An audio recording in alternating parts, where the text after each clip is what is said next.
murahawe ikaze bagenzi mwiteguriye gukurikirana ikigwa cacu co kuno mugoroba. Rero umuntu wese ahari agiye kudukurikirana, haba uri mwa kino kibanza, uri iwe nawe nyene turamusaba kugera kwegera kaza mwa kino kibanza.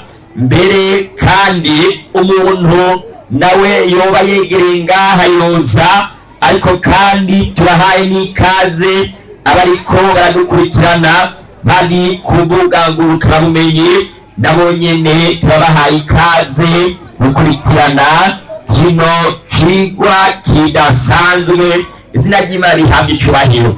Tumaze iminsi ngaha turiko turiga ivyigwa bitandukanye. None rero bagenzi, umuntu wese agomba kubanza akiyumvira ku vyigwa bitandukanye tumaze kwigira ngaha, kugira ngo bagenzi ntibize biramusiga nk'uko byamusanze. Nk'uko rero ngiye kubamenyesha ikigwa tugiye kurabira hamwe muri uno mwanya, kivuga ngo uburyo bwo kubaho nk'umukristo. Uburyo bwo kubaho nk'umukristo.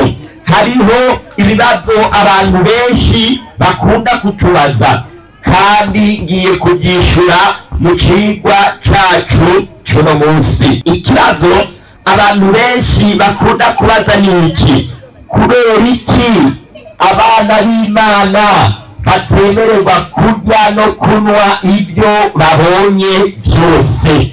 Bakunda kuvuga ngo kubera iki mwebwe mutari iki, kubera iki mwebwe mutari iki? Kandi bagenzi ngiye kubyishura mwa kino kibazo. Inyishu ya mbere ngiye kubaha ni kubera yuko abana b'Imana turi inyabukira na bakavantara hano kuri ino si. Ino si si wacu, iwacu heza ni mw'ijuru, niho twiteze umukiza wacu kazova, niwe mwami wacu Yesu Kristo.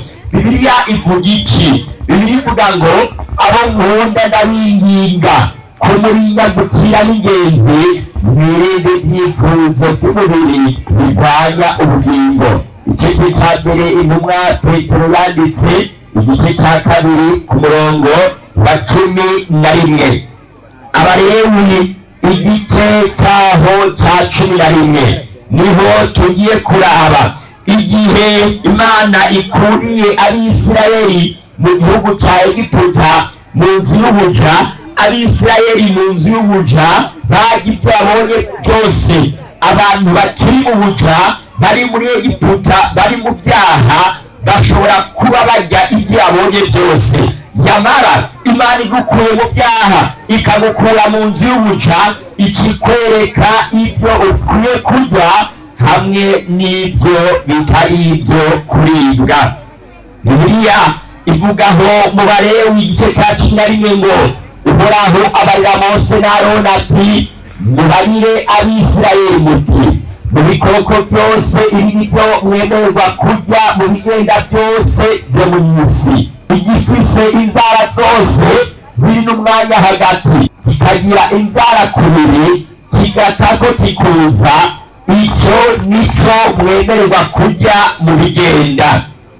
Bibiliya yerekana yuko mu bigenda hari ibiribwa n'ibitaribwa, ariko mu byuza no mu bifise inzara ziri n'umwanya hagati, ibyo mutemererwa kurya ni ibi. Mugenzi, ibintu byose ntitwemererwa kubirya. Niko Bibiliya itubwira. Bibiliya itubwira ngo ingamiya kuko naho yuza ariko ntigira inzara ziri n'umwanya hagati, iyo ni igihumanya kuri mwebwe. Abana b'Imana ntibemerewe kurya ingamiya. N'inkezi nayo nyene ntiyemerewe kuko naho yuza ariko ntigira inzara ziri n'umwanya hagati, nayo ni igihumanya kuri mwebwe.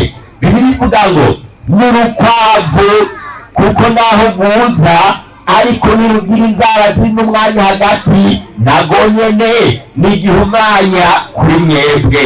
Bibiliya yongera ikavuga ngo n'ingurube kuko naho ifise inzara ziri n'umwanya hagati ikagira inzara kubiri ariko ntiyuza nayo ni igihumanya kuri mwebwe. Inyama zabyo ntimuze muzirye n'ibibyimba yabyo ntimuze muyikoreko, ibyo byose bivuga ngo nibihumanya kuri mwebwe.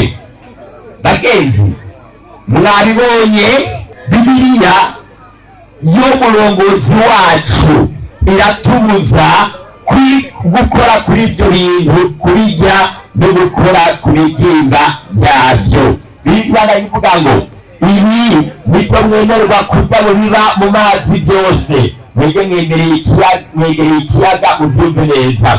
Ibiba mu mazi, mu biyaga no mu nzuzi bifise amagaragamba, bifise amababa n'ibigaragamba, ibyo nibyo mwemererwa kurya. Twemerewe kurya ibiba mu mazi, ibikoko biba mu mazi bifise amagaragamba kandi bikagira n'amababa. Ibyo bintu bibiri nibyo bizokwereka icyo wemerewe kurya n'icyo utemerewe kurya. Bibiliya ivuga ngo ibidafise amababa n'ibigaragamba byo mu biyaga no mu nzuzi, ibigendera mu mazi byose, ibifise ubugingo byose biba mu mazi, ni umuziro kuri ande mwebwe. Bagenzi, uhereye kera hose no ku mwuzure kuri mu gihe cya Nowa niko byari bimeze. Ibi niko byari bimeze uhereye kera hose, ntibyaje kuri Isirayeli gusa. Hari abantu benshi bibaza ngo ibi byabwiwe Abisirayeli, ukamenga Abisirayeli nibo bantu, twebwe ntituri abantu. Imana none ikunda Abisirayeli, twebwe ikatwanka? Imana ikunda abantu bose. Hariya mu gitabo cy'Itanguriro tuhasoma ano majambo avuga ngo mu bitungano byose bitazira no mu bikoko byose bitazira utware n'ibigabo ndwi n'ibigore ndwi byabyo. Aha hari mu gihe Nowa yariko arinjiza ibikoko mu bwato. Mu bikoko bizira naho utwaremo bibiri, ikigabo hamwe n'ikigore caco. Bibiliya ivuga ngo no mu biguruka mu kirere utware n'ibigabo ndwi n'ibigore ndwi, kugira ngo urubyaro rwabyo ruze rurokoke rubone gusubira kubaho mu isi yose. Itanguriro igice cy'indwi ku murongo wa 2 gushikara ku murongo wa 3. Bagenzi, kino gihe Abisirayeli ntibari bwabeho, ariko murabona yuko hari Ibisirayeli bitagenzanye n'ibitazira. Abantu benshi babihereza ingurube ariko ntibazi ico ingurube zaremewe. Buriya ikintu cyose ni cyiza, ariko ni cyiza mu gihe cyaco. Ingurube zaremewe gukuraho ibicafu. Abantu bahisemo kubazanya barega, kubera yuko ingurube iragenda kwegera imicafu yose, umuntu nawe agaca yirya. Ntumva ko umuntu ari ikinyabarega kinini? Burya ingurube zaremewe gukuraho imicafu. Ushaka kuba umwansi w'ingurube, uzoyoze, uyandike impuzu nziza, ukwishyira ahantu heza urabe. Umuntu umwe yarigeze koza ingurube, amaze kuyoza akayinjira mu nzu kuzana amavuta kugira ngo ayisige. Yasanze iheriye kuyivumbagaza muri twa tuzi twaseseka hasi, yariko arayogesha. Bagenzi, ingurube yaremewe umucafu, na kopo n'ibimenyetso byayo birayiramba. Ingurube ikunda kurya imicafu. Imana rero yayiremeye gukura imicafu, ntago yayiremeye kuribwa. Nimurabe ibyo kurya by'abatahajuru ukuntu bisa neza, birakayangana kandi ni byiza. Uhereye kera hose, kubera yuko batagira izira, bararamba cyane ku rugero ruhambaye. Metusera yararamvye agera ku myaka amajana 9. Imyaka amajana 9 kiriho kubera kutagira izira. Igihe iri zira rije, uno mumama amaze imyaka 70.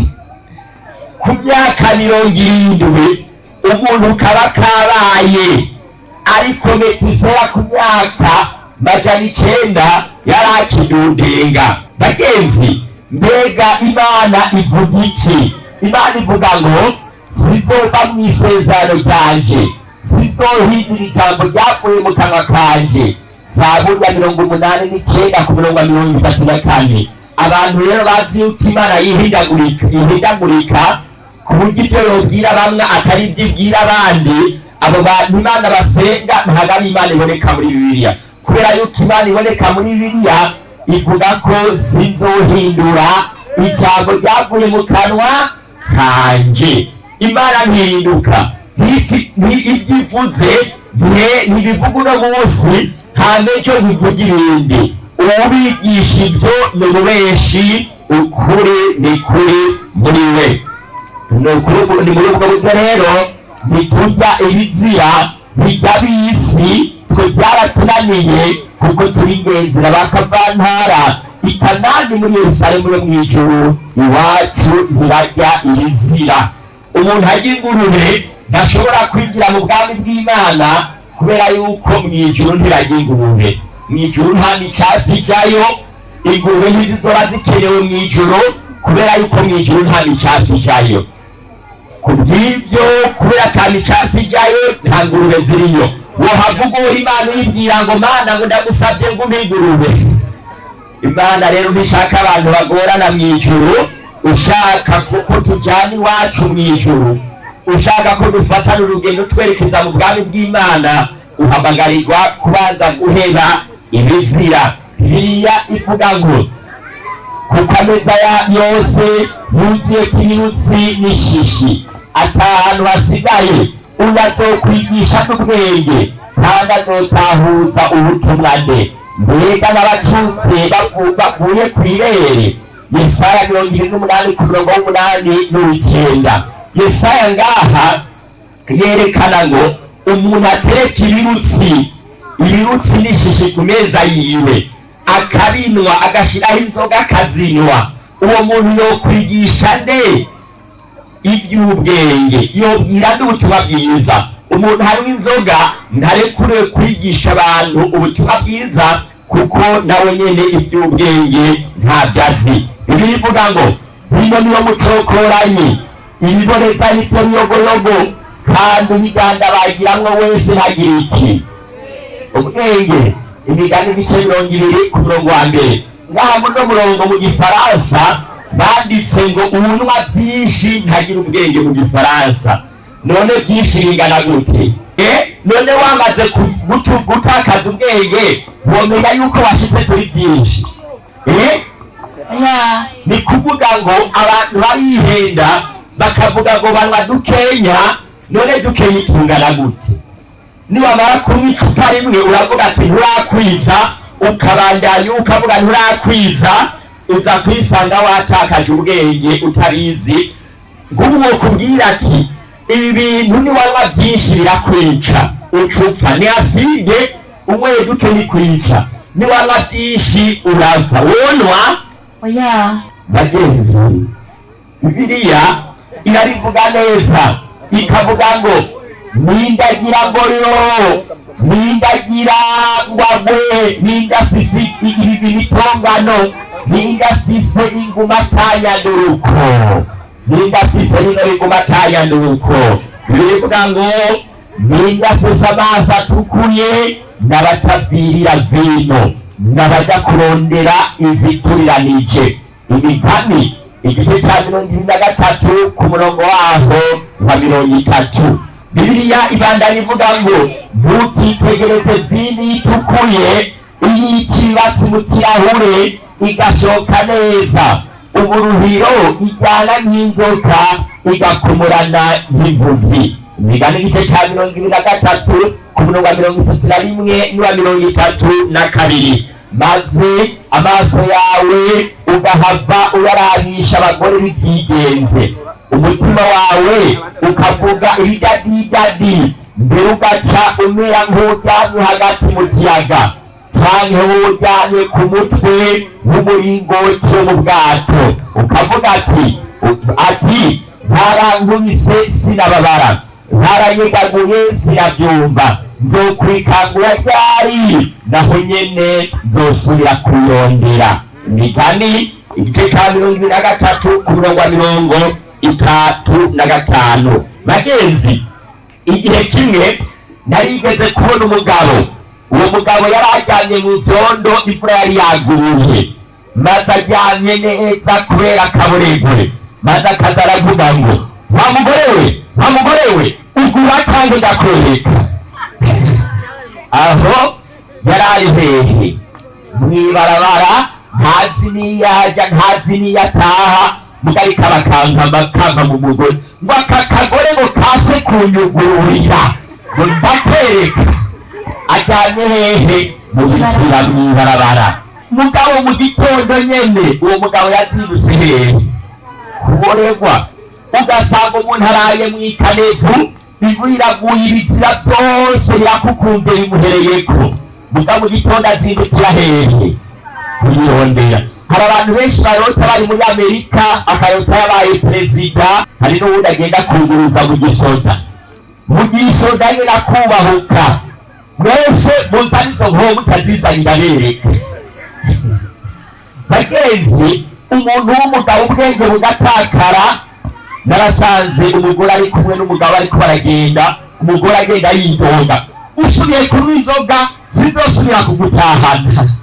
Uyumvira ibintunwa bigatuma wibagira n'iyo utaha, ibyo bintu ukavuga ngo ni byiza. Yewe mbera abantu barantangaza. Umugabo umwe yaje atangura kunsomera amasomo ngo ndamwereke ngo muri Bibiliya aho kunywa inzoga ari icaha. Nange ndamubwira ati ntacyo Bibiliya, reka tuyishire ku ruhande, nawe umbwire aho akamaro ka Bibiliya, akamaro k'inzoga, mbari utumaro 5 tw'inzoga. Ariyumvira arambarira ngo urumva inzoga zituma tuganira n'abagabo. Nange ndamubwira ati mutamba, abarundi bose ubwira ubita ibijuju ko bise inzoga ngo ni nkura mu mubiri, nange ndagukure mu bagabo. Abarundi berekana yuko inzoga uyinyoye igukura hehe.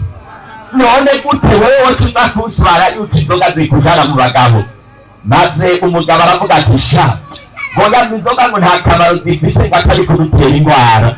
Abantu benshi bari ngaha bagwaye indwara bazikuye ku itabi, bazikuye ku nzoga, bazikuye ku nyama z'ingurube. Kurya ibizira nivyo bitera indwara binini bikomeye.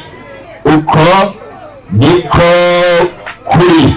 Bibiliya ivuga ngo ariko umushumba mubi yibwira mu mutima wiwe ati databuja aracyatege, maze agatangura gukubita abashumba bagenzi biwe no gusangira n'ababorerwa.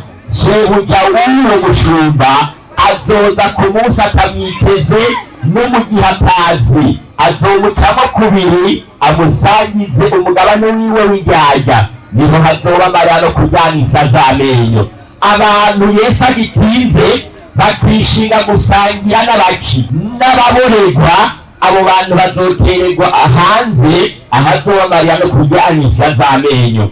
Nasanze inzoga aricyo kintu cyonyene umuntu umwe ashobora gusohoka avuye gusambana, ubundi nawe avuye kwicana, ubundi nawe avuye mu rusengero gusenga, bagaca bahurirana hamwe, bagaca basangirira hamwe icupa mu kabare, haba bamaze gutakaza ubwenge, uruyogoyogo rukaza, bamwe bagakubitana ibidaji, abandi bakaja gusambana bahuriye mu kabare. Reka turabe ubukwe bw'ikana. Ubukwe bw'ikana, abantu benshi barubahuka bakavuga yuko Yesu yagaburiye abantu inzoga mu bukwe bw'ikana. Hari abantu benshi bahora babivuga. Yesu wabo sindamuzi, yoba azi iki kintu gituma umuntu atagira ubwenge akagiha abantu. Bibiliya ivuga ngo aramubwira ati umuntu wese ahora abanza gutereka vino ziryoshe maze bahimba akabaha izitaryoshe, ariko weho iziryoshe nizo wabitse gushitsa ubu. Yohana igice cya kabiri ku murongo w'icumi. Jewe sinigeze n'inzoga, ariko abantu banyoye inzoga bambariye ngo zirarura ntizisoza. Inzoga zirarura canke zirasoza? Inzoga abazinyoye bavuga yuko zirura. Rero iyo Bibiliya ikoresheje vino canke umuvinyo, Bibiliya ishobora gukoresha vino ishatse kuvuga umutobe, ikongera igakoresha vino ishatse kuvuga inzoga. Vino itaze iyo bakiriranije ihinduka ikinyobwa kiboreza.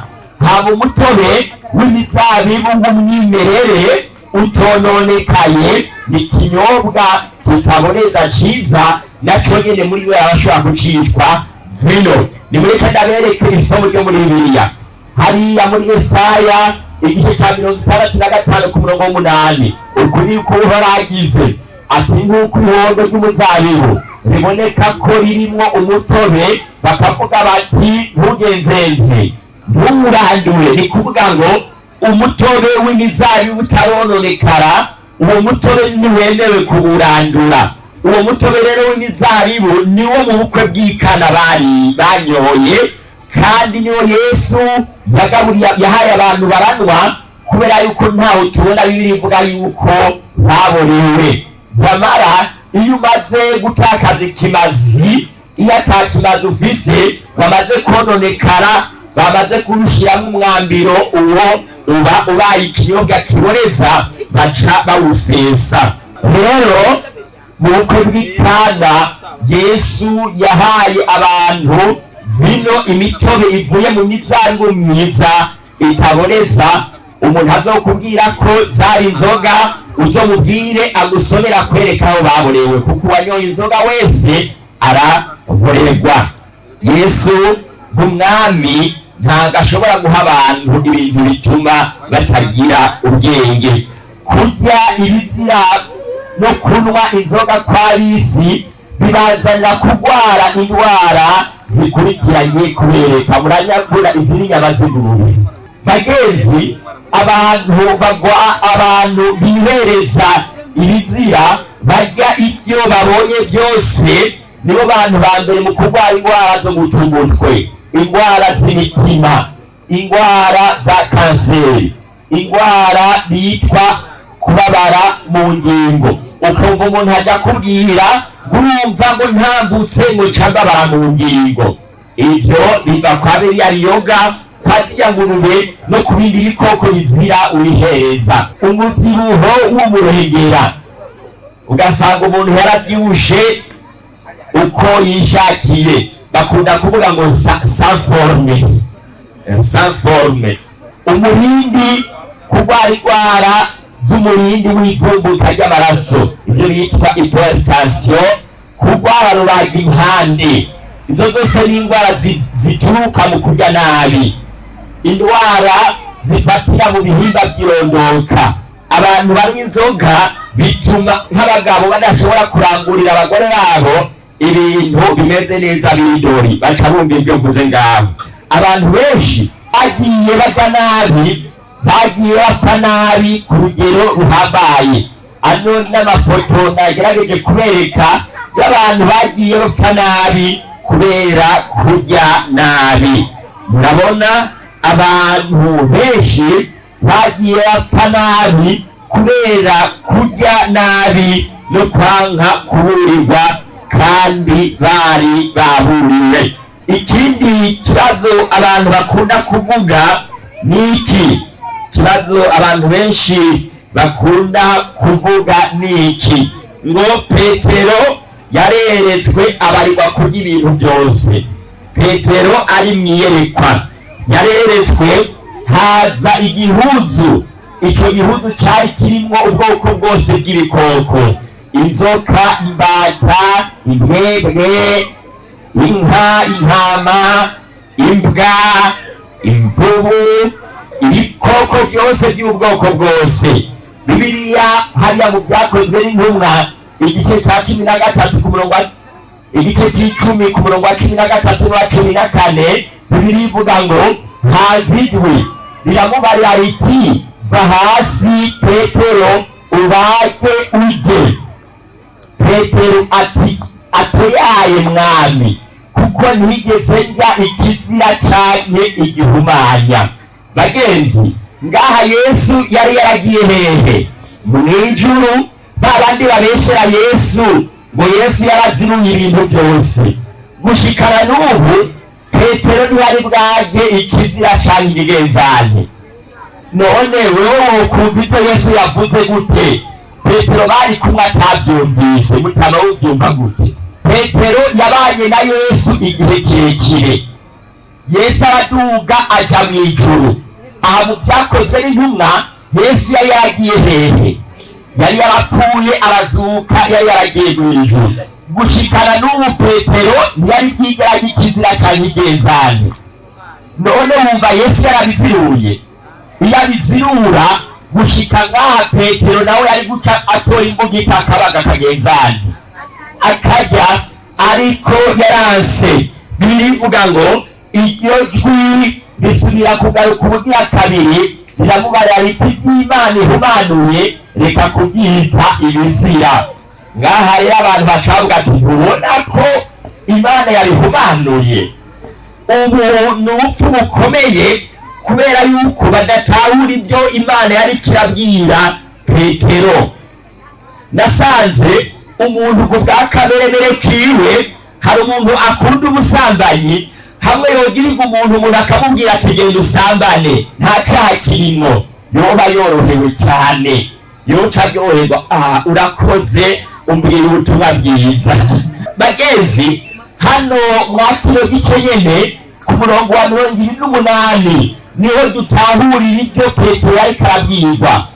Petero aravuga ati, arababwira ati ubwanyu murazi yuko kizira ku muntu w'umuyuda yifatanya n'ubundi bwoko canke kamugendera, ariko jeho Imana yanyeretse yuko hatagira umuntu n'iki kizira canke igi.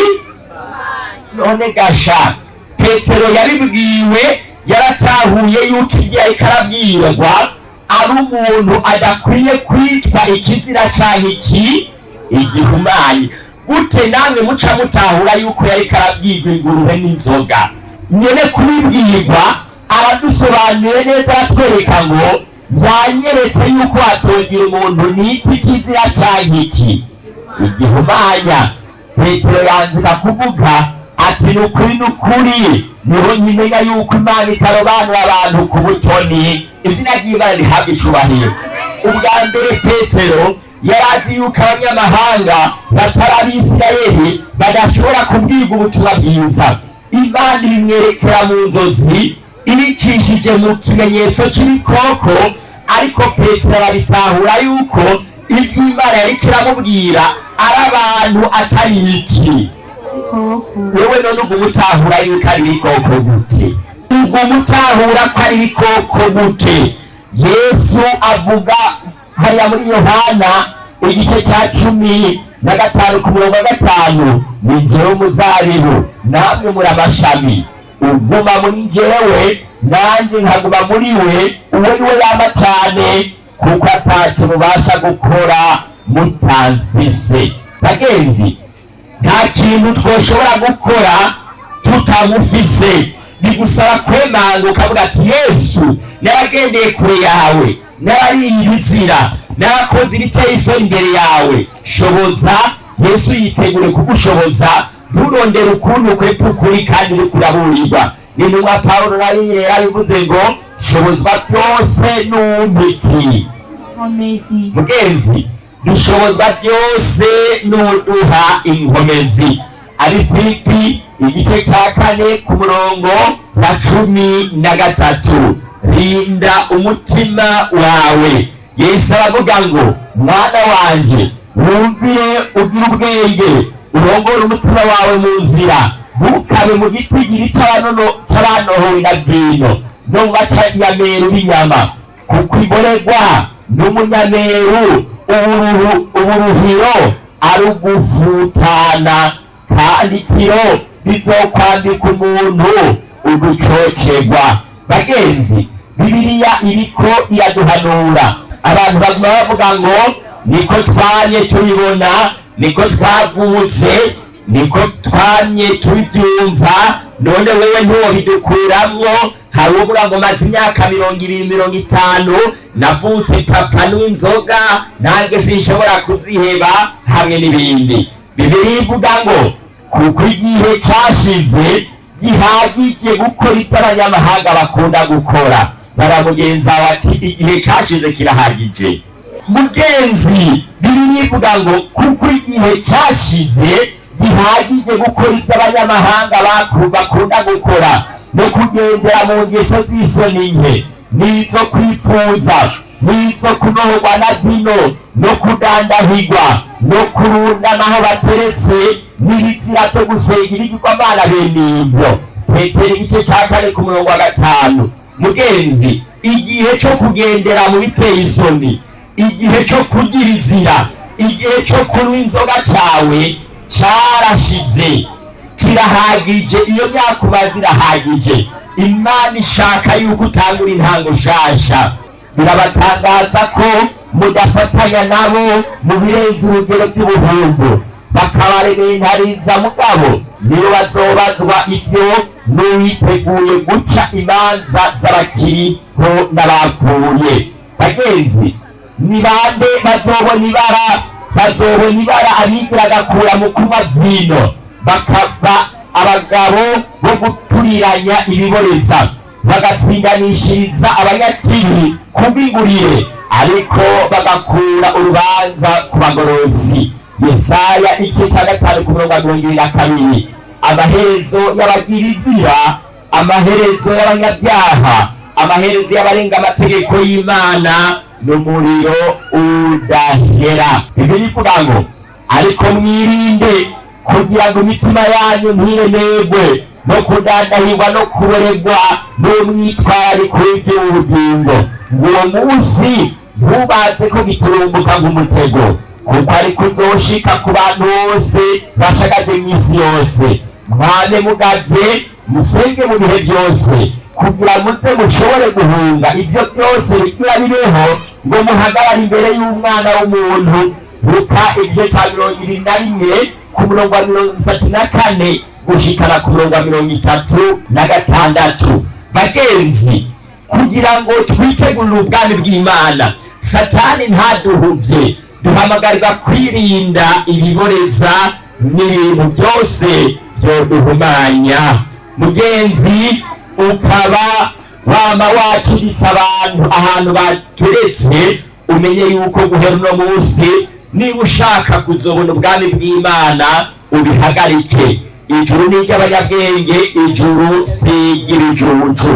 Nta kijuju, umuntu yataye ubwenge ntashobora kubona ubwami bw'Imana. Abaherezi barubahutse bazana inzoga mu rusengero, inzoga mu ruhimbi, maze baca bazita ngo umuvinyu, bazitwa ngo ni inzoga zihezagiye. Bibiliya ivuga ngo Uhoraho abarira Aroni ati ntuze wigere unywa kuri vino cyane ku kiboreza na kimwe, mwe n'abana bawe igihe mugira mwinjire mw'ihema ryo mw'ibonaniro, kugira ngo ntimupfe. Icyo kirabera icyagezwe cy'inava, uko ibihe by'urungano rwanyu bizogenda bikurikirana, kugira mubone uko mutandukanye ibyera n'ibitari byera, n'ibihumanya n'ibidahumanya. Abareba igice cy'icumi ku 8 gushikana ku 10. Uno munsi ibara ryaraguye, inzoga zarindijwe mw'ishengero, kugeza n'aho bakora inzoga yo mu misa. Inzoga banywera hehe? Mu misa, vin de messe. Izi zose ni inzoga banywera hehe? Bakubahuka bakazinwa ngo no mu gihe hitwa yuko bariko barasangira. Buriya nico gituma mwumva bavuga ngo inzoga ngo umukate ndabaha ariko umuvinyu ni gwanje, kubera bazi yuko hamwe mwese mwona umuvinyu hajya mwoca mutangura gukubitana ibidaji. None mumurewe mwese ntimubona mu kabari. umwe wese avuga ikijambo yishakiye. Nico gituma barabiravye ati reka hatume haborerwa umwe ntihaborerwe bose. Mbiri biranditse ko vino ya misa vedomese, izi ni inzoga bahezagiye zinwera mu rusengero. None mubona barubasha Imana, bivuga ngo kuko bamenye Imana ntibayubahe nk'Imana, ntibayishimire, ariko bacitse abiyumvira iby'ubusa. Imitima yabo y'imburabwenge ica icuriki umwiza. Imitima yabo yaracuze umwiza. Birumvikana kuba bokwigisha amategeko 9 cyangwa 8 ntibakwigishe yose, kubera yuko kubera inzoga zatumye bacura umwiza. Abaroma igice cya mbere ku murongo wa 18 gushika ku murongo wa 21. Bagenzi, ntibigeze bubaha Imana. Inzoga haba mu rusengero zirabujijwe, haba mu kabare, haba muhira iwawe, hose zirabujijwe. Reka ndakwibutse umwami uhoraho, uwera w'Abisirayeli, uko niko yari yaravuze ati mu guhindukira no mu gutekana niho muzokirira, mu gutekereza no mu kwizigiro niho muzohabwa inkomezi. Ariko mwebwe ntimwabikunze, mugenda kumwiboreza. Yesaya igice cya 30 ku murongo waho wa 15. Mugenzi, ntiwishinge agakuku. Bivuga ngo ntugahereze ubuzima bwawe mu byonona umubiri, naho woba wakuze ubibona kandi bigusozera. Nta bugingo bizoguhesha, ahubwo bikwegereza igihe cy'akaga ka nyuma. Bibiliya ivuga ngo none rero icyanikiye ku ngoma mu mibiri yanyu izopfa, ngo mwumvire ibyo yifuza, kandi ntimugahe icyaha imibiri yanyu gukoreshwe n'ubugabitanya, ariko mwishikanira Imana nk'abazuke bavuye mu bapfuye. Imibiri yanyu muyihe Imana kugira ngo ikoreshwe no kugororoka. Izina ry'Imana rihabwa icubahiro. Abaroma igice cya 6 ku murongo wa 12 n'uwa 13. Nuko rero mukenyere mu mitima yanyu, mwirinde ibiboreza, mwizigire rwose ubuntu muzozanirwa mu kuzohishurwa kwa Yesu Kristo. Igice cya mbere Petero yanditse igice cya 2 ku murongo wa 13 n'uwa 16. Bagenzi, ico utaruzi, mwese muramaze kubona igikoni. Ego. Mubona gisa gute? Yirabura. Umenye yuko niba mwitabi indani muri wewe hasa nka kuriya mu gikoni, niko hasa. Ariko amahirwe tungaha tuzobereka umuntu wese avuga ati ndashaka guhera itabi, ndashaka guhera inzoga, ariko biranyangira. Ngwino tukwereka uburyo bwiza. Imana yaraduhishuriye uburyo bwo kuziheba. Umwana yaraduhishuriye uburyo bwo guhera itabi. Turi kumwe n'abantu ngaha bahoze banywa inzoga, turi kumwe ngaha n'abantu bahoze banywa itabi, ariko kubwo gushobozwa n'Imana barabihevye. Turi kumwe n'abantu bahoze barya inyama z'ingurube, ivyo byose byari byarabazingamitse, ariko kubwo kwizera barabihevye. Nawe birashoboka. Baramugeza bati nawe birashoboka. Bibiliya ivuga ngo ntimuzi yuko imibiri yanyu ari insengero za mpwemu yera ari muri mwebwe, uwo mufise avuye ku Mana.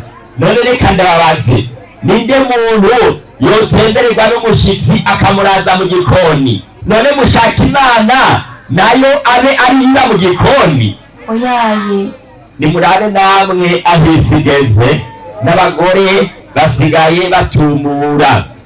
Mbega ntimuzi yuko muri urusengero rw'Imana, kandi ko mpwemu w'Imana bari muri mwebwe? Umuntu niyonona urusengero rw'Imana akarurundamo itabi, Imana izomurandura, kuko urusengero rw'Imana ruguhera. Kandi ubwo rusengero ni bande? Mwebwe. Igice cya mbere cya Korinto igice cya 3 ku murongo wa 16 n'uwa 17. Bagenzi, mu rusengero rwa mpwemu yera, gutyo rero ntukonone umubiri wawe uwononesha itabi, ntukonone urusengero rwa muhemu yera. Ntugashavuze Imana yawe mugenzi. Bibiliya ivuga ngo nuko muve hagati ya ba bandi mubitandukanyeko, niko Uhoraho agize, kandi ntimugakore ku kintu gihumanya na kimwe. Nanjye nzobakira, nzobabera so, namwe muzombera abahungu n'abakobwa, niko Uhoraho ashobora byose agize. Ngaha abantu benshi bakunda kubeshera Pawulo ngo Pawulo yanditse yuko ibintu byagenjeje byahumanuwe. None mu gice cya kabiri yandika ari Korinto igice cya 6 ku murongo wa 17 n'uwa 18 atubwira ngo kandi ntimugakore ku kintu gihumanya na kimwe. None ntimubona ko na Pawulo azi yuko hari ibintu bihumanye? Bagenzi, umuntu wese kuno mugoroba arashobora kwifatira ingingo. Reka ndababwire ingaruka zo kubaho ubuzima butejejwe. Urubyaro ruhura n'ingaruka z'inyifato z'ababyeyi.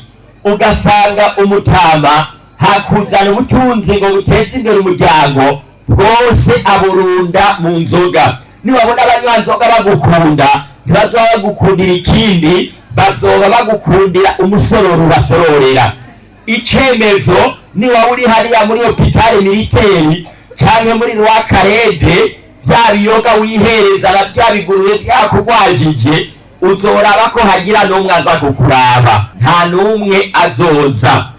Ubukene bukigaragaza, mbere bamwe bakanavuga ko bari ku muvumo. Izo zose ni ingaruka zo kudakizwa. Abantu bakiberaho batazi icyo umucunguzi abashakako. Satani yifuza ko twaba muri izo ngorane kugira ngo duhere ko dutuka Imana, tuyibwire ngo Imana yatwibagiye, kumbe ni twebwe twikwegeye. Bibiliya ivuga ngo umunyezaburi aduhanura, narorereye Uhoraho nihanganyara antega ugutwi, yumva ugutakamba kwanje, kandi ankura mu rwobo rw'amahonero no mw'ishara y'ibyondo. Ashira ibirenge byanjye ku rutare, ashika intambuko zanje.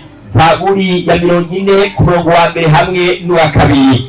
Emera mugenzi ufate ingingo. Hariya muri Daniyeli igice cya 4 ku murongo wa 27, none mugenzi wemera inama nkubwira, reka ibyaha byawe ukore ibigororotse, kandi ureke ibigabitanyo byawe, ugira akagongo intahazwa, kugira ngo kumbure kuroranirwa kwawe kube kuramaze kabiri. Nuko rero mwihane, muhindukire, ibyaha byanyu bihanagurwe, ibihe byo guhembuka bibona ingene biza bivuye mu nyonga z'Umwami Imana. Kwihana bikurara imyaka, bikurengana. Nuko minsi y'ubutamenya Imana yayirengagije, ariko noneho igera kw'abantu bose bari hose bihana. Ibyakozwe n'intumwa igice cya 17 ku murongo wa 30. Bagenzi, ngaha turafise abantu banyoye inzoga cane, ariko barazihevye, mbere bahora bicuza umwanya wabo bataye, ariko amahirwe bafise nuko bakijijwe. Mugenzi, Imana ntiyari imyaka imaze ibyo bintu birimo, ariko yitwararitse gusa ko uno munsi uza gufata ingingo yo kubiheba. Ijwi rya muhemu yera riraguhamagara, kandi ntembona wa mugeni barahamagara bati ngwino, kandi uwumva wese nahamagara ati ngwino, kandi ufise inyota naze. Ugomba niyakira amazi y'ubugingo ku buntu. Bagenzi, ijwi rya muhemu yera riraguhamagara, rirambarira ngo nawe ni ubyumva nuhamagare, kandi uwushinga ntahigera avuga ngo ndaza. Bisaba gusa umenye kandi wemere Yesu abari bakuyobora, abari bagutsindagiza. Muri Yesu birashoboka. Icyo Imana yifuza nuko wifatanya n'ubwoko bwasigaye. Ku isabato dufite umubatizo. Imana yashaka yuko utangura intango nshasha. Niwamara kubatizwa ibiyoga, ibigurube, ibitabi byose wanyoye bizosigara mu mazi. Wongere uzukane na Yesu uri mushasha. Ibyaha byose wakoze ntibizokongera kwibukwa ukundi. Yesu arashaka yuko utandukana n'umubabaro w'ab'isi. Ab'isi barahangayitse, ab'isi barababaye, bari mu bwiranduke. Yesu arashaka ko ukura amaso yawe muri ibyo akakwerekeza mu bwami bw'Imana. Indirimbo ni ya yindi, abaririmbyi batore ibitabo kugira turirimbe. Hama nawe ushaka ko Yesu agushoboza, bigusaba kuvuga ati Yesu natsinzwe, ndashaka ko ushoboza, ndashaka ko ubishoboza Yesu. Sidakubwiye ngo wewe wobyishoboza, Yesu arabigushoboza. Abashaka ko Yesu abibashoboza akavuga ati njyewe ndashaka kwiyegurira Yesu, kuko gufashwa n'Imana yose birashoboka. Umuririmbyi umwami Yesu bagutumira usenge. Amen. Mwami ushobora byose, utegeka bikaba vuga bigakomera, izina ryawe nirihabwa icubahiro. Urakoze kubwa bano bantu bawe, haba bitavye umuhamagaro no munsi, haba bari barawitavye. Mwami ndababwiye ngo bagaruke hano imbere kugira ngo bose imihezagiro yawe bayisabikanye, izina ryawe rihabwe icubahiro. Amen. Mu izina rya Yesu ndabyatuye ngo bano bantu bahagaze imbere nubahezagire, nubereke mu nyonga hawe, nubereke ikiganza cyawe, kandi bakubone kandi bakumenye, ubagirire neza, izina ryawe rihabwe icubahiro. Kuko wasezeranye ngo nzobafata ukuboko. Mwami nubafata ukuboko kandi ubabwiye ngo urabatabara, izina ryawe rihabwe icubahiro. Amen. Umuntu wese imitwaro yiwe, haba urwaye ndamusengeye ngo umukize, haba ufise ibindi bibazo mu miryango, Mwami ndamusengeye ngo umubohore. Kandi Mwami uremere n'ibyaha, kubera yuko wavuze ngo bazanye iyo mitwaro yose urabaruhura. Mwami nuyikorere kandi ubaruhure, izina ryawe rihabwe icubahiro. Amen. Satani ashobora kuba hariho inzitizi ariko arazana kurucanguriya, bituma adashika ku byerekeye kugoboka kose. Mwami ndabasengeye ngo uhugurure kandi ubahe kunesha, izina ryawe rihabwe icubahiro. Amen. Ituruta byose Mwami, igitumye ndabasengera nuko nifuza kuzobana nabo mu bwami bwawe. Nubegurire ubwami bwawe kandi ubahe ku isabato kuzotangura intango nshasha mu kubyemeza ku mugaragaro mu kuvuka ubwa kabiri bakabatizwa. Mwami mwiza, ndakweretse n'abagifise imitima ukomantaye, ndakweretse abagikekeranya. Mwami nubamenyeshe yuko wabagendeye, ubakure mu gukekeranya, ubabohore kuri utwo tubazo Satani ababohesha. Kandi Mwami ubugururire nabo nyene binjire mu bwami bwawe, izina ryawe rihabwe icubahiro. Twese cyane nk'ishengero ujishare kubana natwe no kudukomeza, mu izina ry'Umwami wacu Yesu Kristo. Amen.